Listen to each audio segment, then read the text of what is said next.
saudar todos, quero agradecer pela tua confiança de ter acessado, de ter clicado aqui para me ouvir. Eu agradeço a Deus pela oportunidade que nós estamos tendo de, mais uma vez, testarmos a democracia do nosso país. Eu vejo como o Brasil está passando por um momento muito decisivo, muito complicado de toda a minha vida. Eu tenho 54 anos, eu nunca vi a nossa nação estar tão em perigo da forma que está e ao mesmo tempo ter uma grande oportunidade de mudança.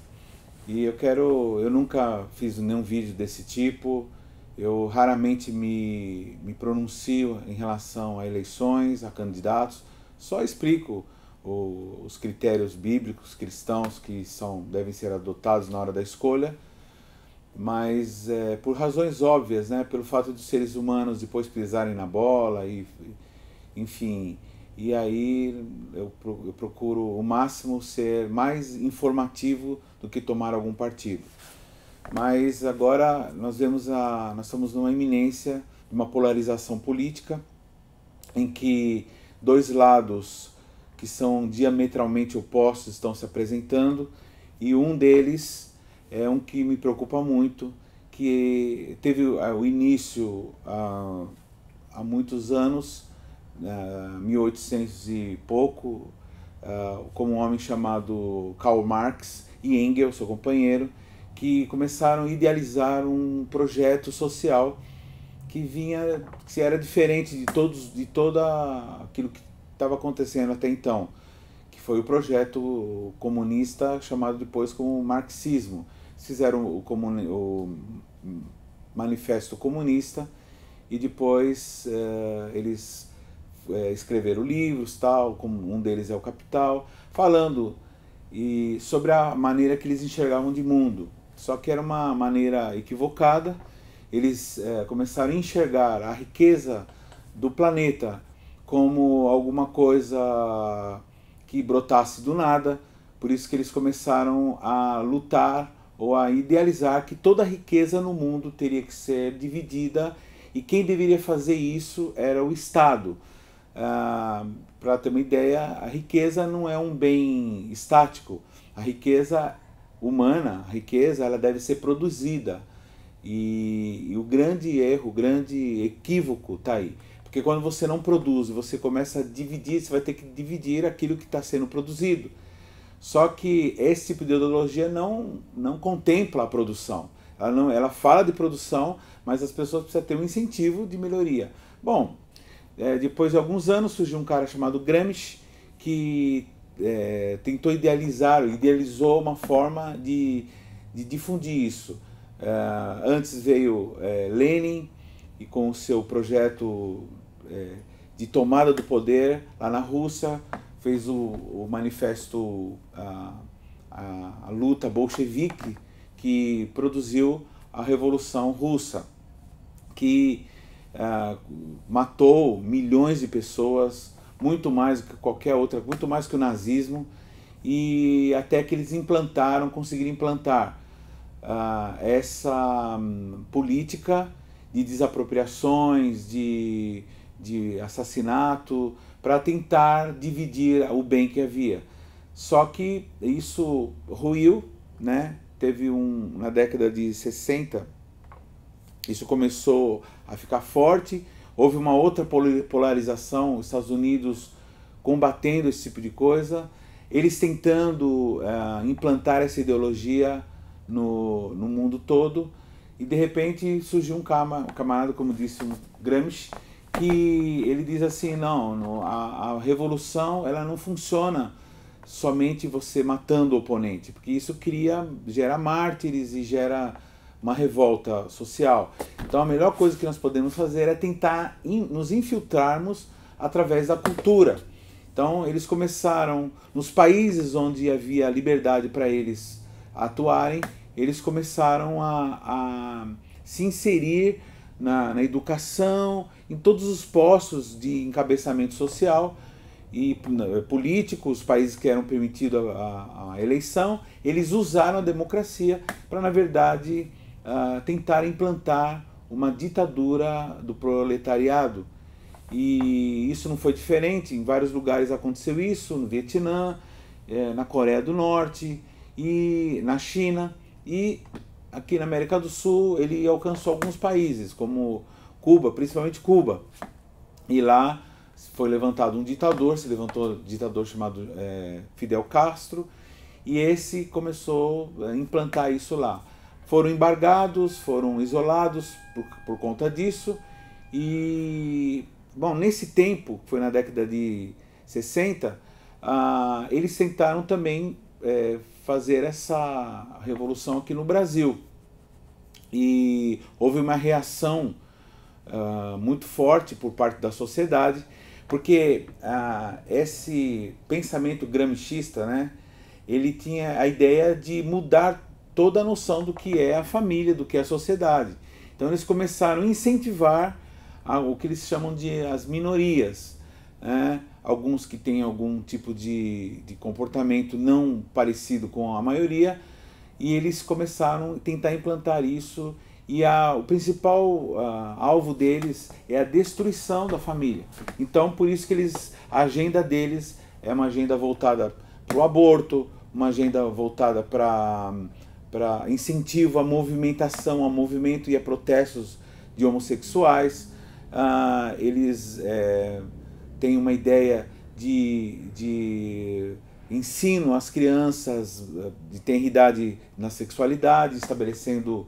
Eles se infiltram nos sistemas educacionais e procuram implantar isso na sociedade, para que eles tenham uma sociedade que não tenha uma família estruturada. Porque quando não se tem uma família estruturada, é muito mais fácil dominarem, estabelecerem padrões, porque no caso deles, eles imaginam que o Estado, ou seja, eles, o Estado, agora vai tutelar aquilo que antes era a família, agora eles vão tomar conta das crianças, vão tomar conta de tudo, eles vão definir quando que uma pessoa sai de casa, quando a pessoa volta para casa, ou se ela vai ter casa ou não.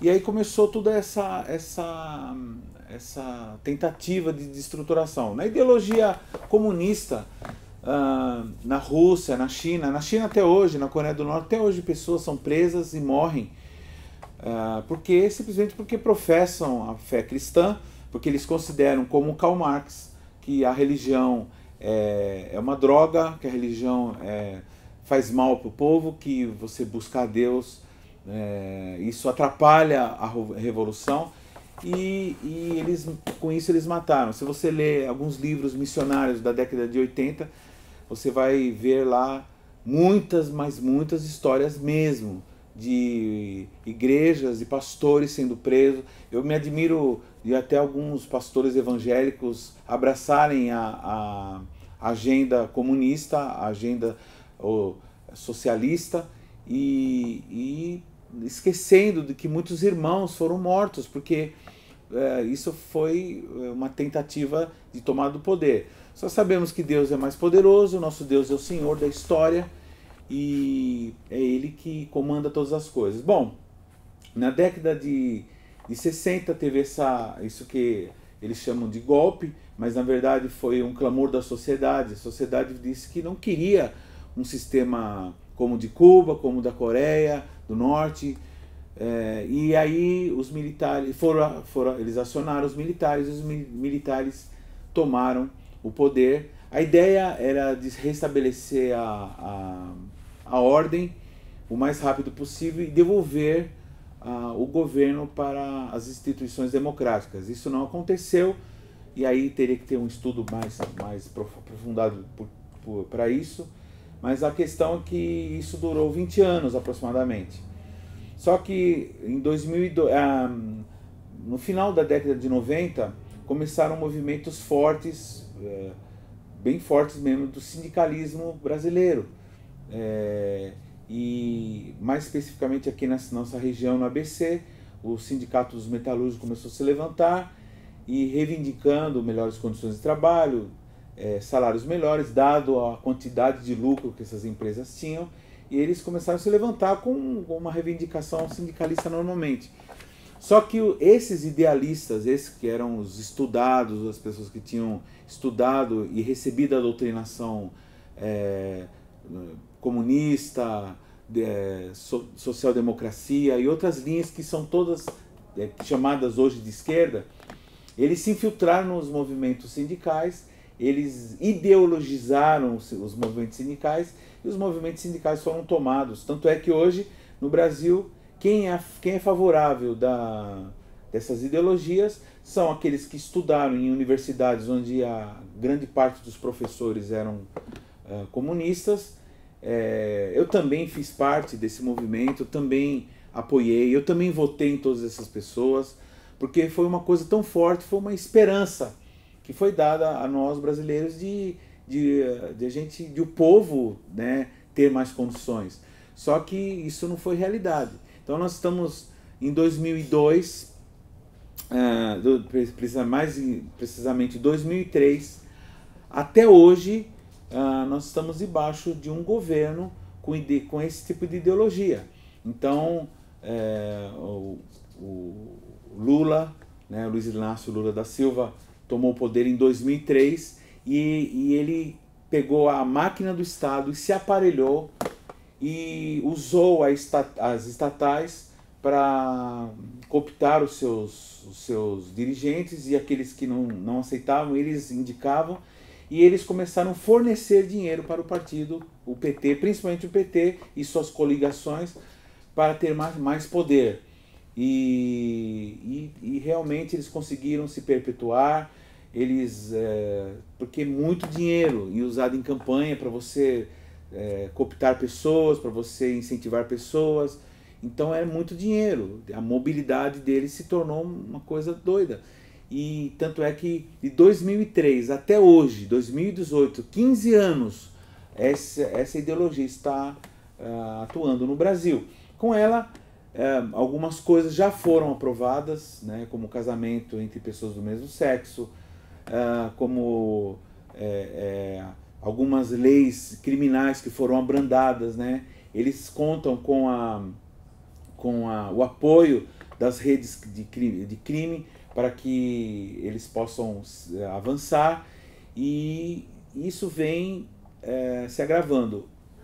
Mais especificamente, há uns 5 anos atrás, eles começaram a exagerar de uma forma tão terrível que a sociedade começou a perceber, o Ministério Público começou a perceber, e dentro do Ministério Público algumas pessoas começaram a se levantar que tinham que estudar em outros lugares, no exterior, nos Estados Unidos, e começaram a entender o que estava acontecendo no Brasil, que o Brasil tinha sido tomado por uma quadrilha, e essa quadrilha estava comandando não somente as finanças da nação, todas as estatais, mas também ele estava influenciando na ideologia geral. É uma ideologia de clientelismo, uma ideologia de não produção, de criminalização dos empresários e de encarceramento do desenvolvimento e da produção. E sempre com a conversa de distribuir a renda através de medidas que são aparentemente boas, mas elas não se perpetuam, elas não resolvem o problema, como Bolsa Família e outras coisas. Não sou contra a Bolsa Família, eu acho que em alguns casos de emergência temos que ser solidários, mas o que foi estabelecido não foi isso. E hoje, no Brasil, nós estamos num tempo em que as leis elas dão facilidade para os criminosos, é uma sequência como que eu posso dizer, de recursos que você pode fazer, e esses políticos que têm dinheiro e têm condições de pagar advogados, eles não vão para a cadeia. Mas como esse Ministério Público hoje está bem, com uma ideia bem fixa, eles têm conseguido levar alguns empresários que entraram nessa jogada e alguns políticos.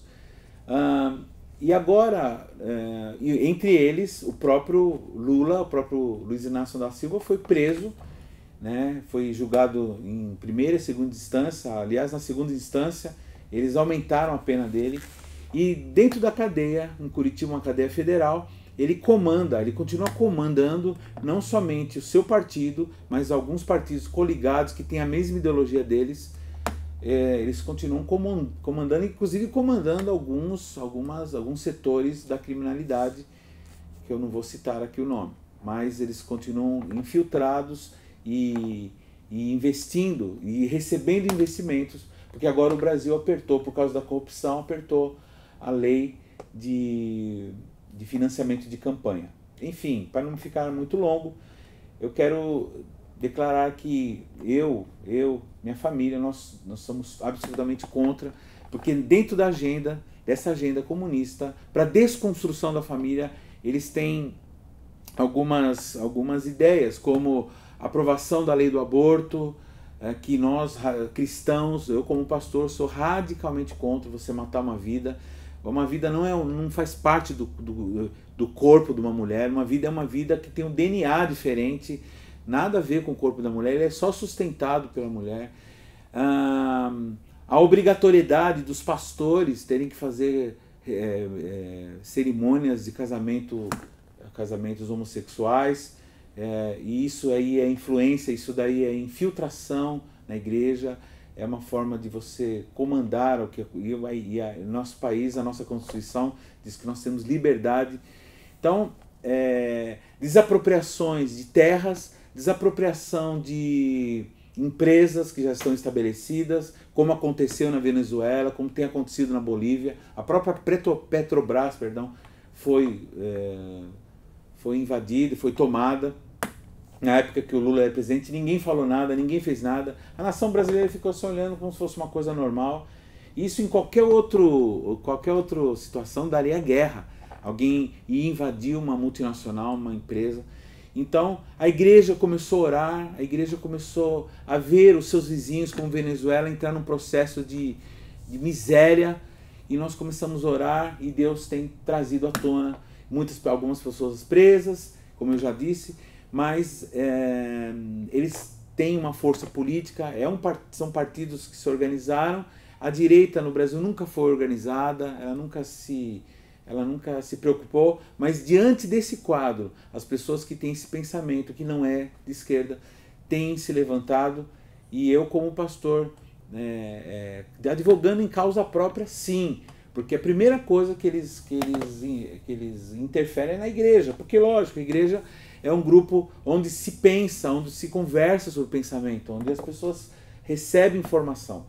E eu quero declarar que agora nessas próximas eleições, você não vote em partidos de esquerda. Se você é cristão, se você tem alguma dúvida, começa a ler o livro Homem do Céu, um chinês, aliás, que eu conheci pessoalmente. Lê livros da época de missões, de missionários ou de crentes que viviam na Rússia, como que eles foram perseguidos, como que eles foram assassinados. Hoje, esse lado leste europeu, eles não querem nem ouvir falar. Aliás, na Rússia é crime você dizer que você é comunista, é crime você falar que você faz parte dessas coisas. Eles admiram nós, aqui ter um partido como o PCdoB, por exemplo, eles admiram isso, eles acham incrível como tem gente tão atrasada que ainda está nessa.